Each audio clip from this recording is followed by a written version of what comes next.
ইসরায়েলের বিরুদ্ধে হুতি বিদ্রোহীদের সাম্প্রতিক হামলা মধ্যপ্রাচ্যের উত্তেজনাকে আরও বাড়িয়ে দিয়েছে।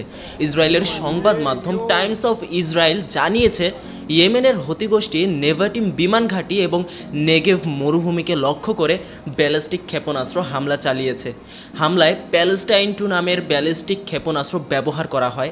মঙ্গলবার রাতে হামলার সময় দক্ষিণ ইসরায়েল জুড়ে সতর্কতামূলক সাইরেন বাজাতে শুরু করে, যার ফলে হাজার হাজার ইসরায়েলি নাগরিক নিরাপদ আশ্রয়ে ছুটে যায়। তবে ইসরায়েলি কর্তৃপক্ষ হতাহতের বিষয়ে কোনো তথ্য প্রকাশ করেনি। হামলার কয়েক ঘন্টা পর হুতিদের সামরিক মুখপাত্র ব্রিগেডিয়ার জেনারেল ইয়াহিয়া সরি এক বিবৃতিতে বলেন, যদি গাজায় ইসরায়েলি হামলা বন্ধ করা না হয় তাহলে হুতিরা ইসরায়েলের ওপর আক্রমণ চালিয়ে যাবে। এটা স্পষ্ট যে হুতিরা গাজার বিরুদ্ধে ইসরায়েলের সামরিক পদক্ষেপের জবাব দিতে সক্রিয়ভাবে হামলা চালাচ্ছে।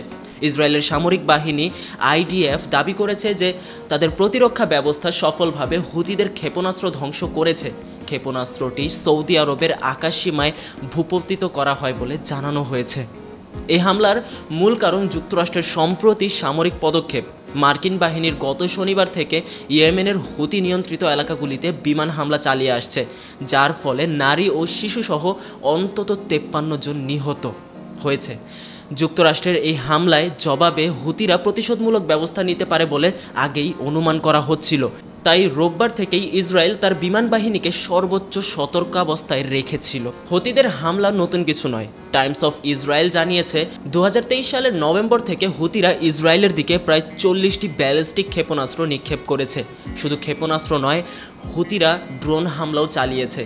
এই গোষ্ঠী শুধু ইসরায়েল নয়, লোহিত সাগর ও আরব সাগরে চলাকালীন শতাধিক বাণিজ্যিক জাহাজেও হামলা চালিয়েছে। এসব হামলায় বেশ কয়েকটি জাহাজ ক্ষতিগ্রস্ত হয়েছে এবং কিছু নাবিক নিহত হয়েছে। মূলত মার্কিন ও ইসরায়েলি মালিকানাধীন জাহাজগুলোকেই লক্ষ্যবস্তু করা হয়েছে। হুতিদের সামরিক শক্তির পেছনে ইরানের বড় একটা ভূমিকা রয়েছে।